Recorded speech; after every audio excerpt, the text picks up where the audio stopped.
Through the years of being a wellness educator, I have grown fond of the raw and vegan lifestyle.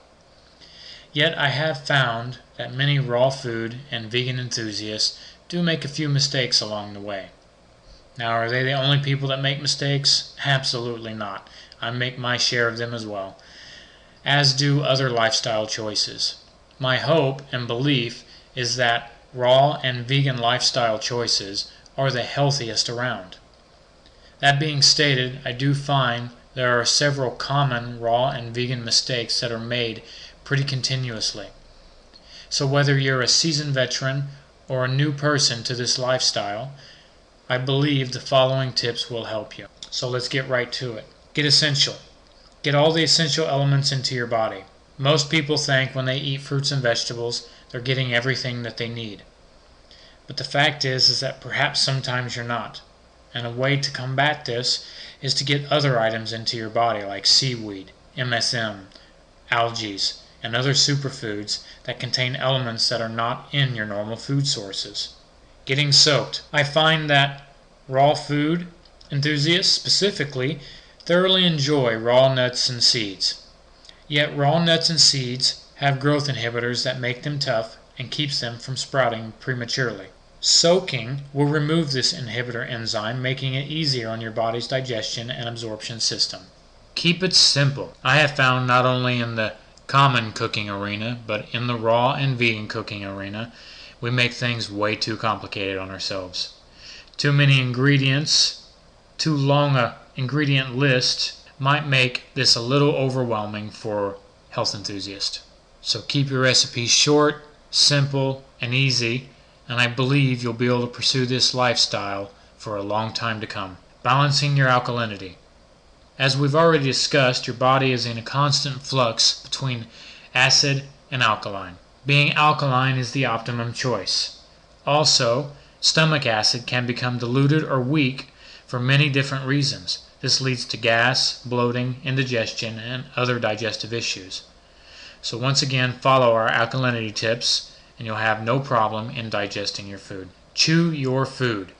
So we've talked about bioavailability already, but I believe it's a good point to bring up once again that most Americans do not chew their food properly. This includes raw food and vegan individuals. Undigested cellulose causes gas, malnutrition, overeating, and other associated digestive disorders. Chew your food 20 to 30 times before swallowing. Cheating to win. Most people cheat more than they think. They may not even realize that they are cheating. It's called sandbagging. Sometimes we don't know we're sandbagging things.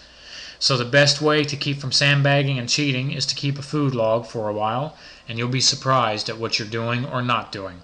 Move that body. I have found that many raw and vegan and even vegetarians that I have met believe they are healthy and they do not need to work out, or they don't even think about working out.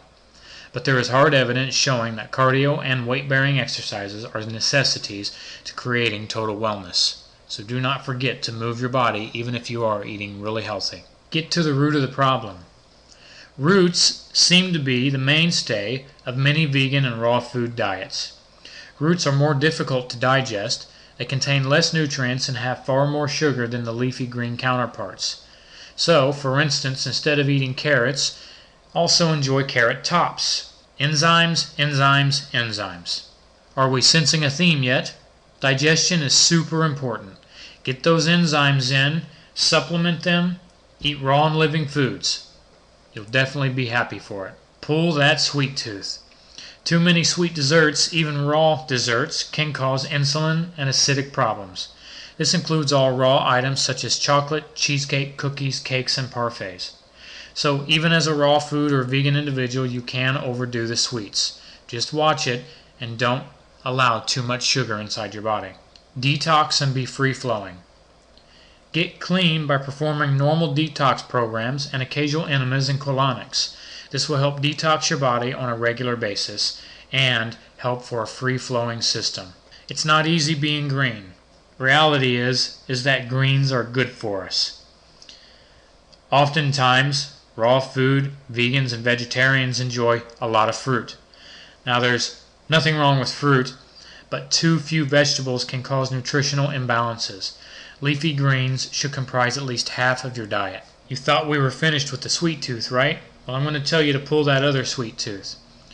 Using incorrect sweeteners like agave, Sweet and Low, Splenda, aspartame, and more is bad news.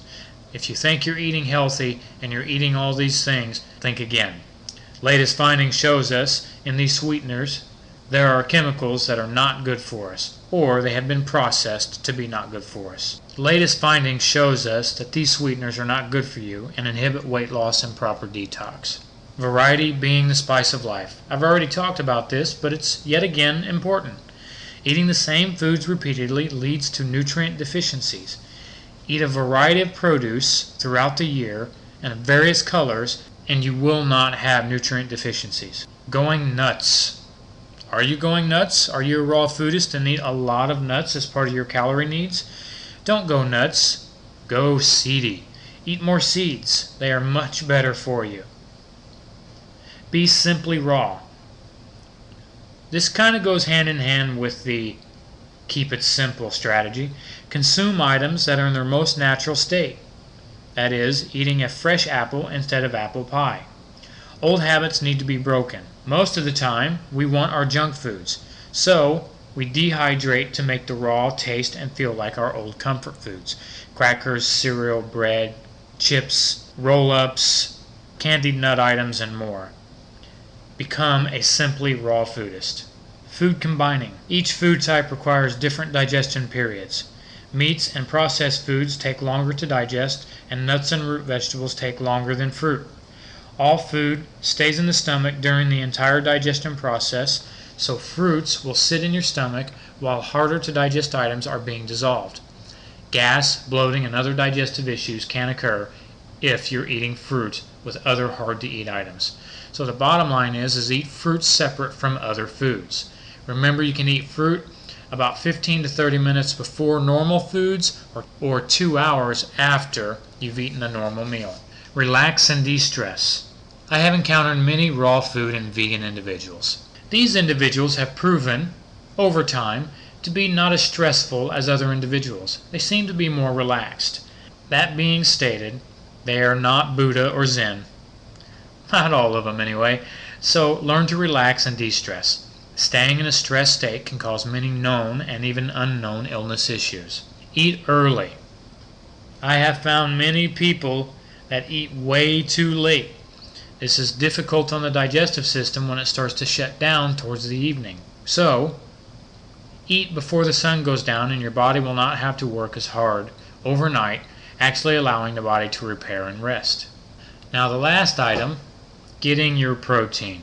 Though it is true that vegans and raw food individuals do tend to lead a healthier lifestyle, I'm not saying it is the healthiest. One of the reasons is because oftentimes vegans and raw foodists forget about their protein. There's a belief out there that you can get all your protein from beans. While that may be slightly true, most individuals do not eat enough beans to give them adequate protein reserves. So, anytime I do educate raw food or vegan individuals, one of the biggest topics is where can I get protein? Now the bottom line is that protein and amino acids are the building blocks of your cells. You need protein to maintain and build muscle and tissue. If you have opted to not consume meat, you still can obtain adequate amounts of protein with some of the following. Algae. Algae are considered to be the most complete food on the planet. In fact, we know that one could thrive on algae alone if there were no other foods. Protein content can be as high as 64% in algae. This includes the following algae types, but certainly not limited: chlorella, spirulina, and blue-green algae. Seeds. Each seed varies on protein content, but nearly all seeds contain all amino acids and are high in absorbable protein content. Chia seeds are roughly 18 to 22% protein, and 1 tablespoon provides 2 to 4 grams of protein. Hemp seeds contain roughly 5 to 7 grams of protein per tablespoon. Also consider other soaked and sprouted seeds. Sprouts. Sprouts provide a good source of protein. Sprouts take less time to digest than meat. Sprouts are living food. Meat is lifeless. Sprouts are alkaline. Meat is acidic. Sprouts can reduce grocery costs. Meat is more expensive. Sprouts have no additives. Most meat may have hormones and chemicals. Sprouts have zero cholesterol, and we know the story with meat. Grasses. Where do you think cows and gorillas get such big muscles from? They eat a lot of grass. There is protein in grass, and grasses in fact are considered a complete food. An analysis performed and provided by the Ann Wigmore Foundation showed that 3,500 milligrams of wheatgrass contains the following protein count: 800 milligrams. This includes the following grass types: wheatgrass, barley, and alfalfa. Bee pollen. The protein content of bee pollen ranges from 10 to 35% according to the plant region. All pollens contain the exact same number of 22 amino acids, yet different species produce varying amounts. There are roughly 5 grams of protein for every 1 tablespoon of bee pollen. Sea vegetables. Sea vegetables absorb nutrients directly from the ocean and are considered to be some of the most nutrient, mineral-rich foods on the planet. Most seaweeds are at least 50% protein base. This includes plants such as dulse, nori, and kelp. Soaked nuts. Nuts are a great source of protein. They are tasty, easy to eat, and can be added into any meal, dessert, salad, or smoothie. It is also important to point out that nuts contain unsaturated fat, which is a good fat. The downside is that nuts have more calories than seeds. They are harder for the body to digest, and the oils go rancid if stored improperly. Of course, rancidity is bad for the body. The following protein content per nut type is based on a 3.5 ounce serving size. Pecans have roughly 9.5 grams. Peanuts, 24 grams. Almonds, 21 grams. Cashews, 18 grams. And hazelnuts, 15 grams. Dark leafy greens. Green leafy vegetables, when eaten raw, are a great source of amino acids, the building blocks of protein. They are easiest to digest and assimilate when well blended, juiced, or thoroughly chewed. Green smoothies are an increasingly popular way to get high qualities of greens into the diet on a daily basis. Rotate your greens weekly. Kale, watercress, arugula, collard greens, broccoli, Brussels sprouts, spinach, and parsley, for example. Soaked grains. Whole grains are a great source of protein. Quinoa is king of grains, with over 18 grams of protein for every 8 ounce serving.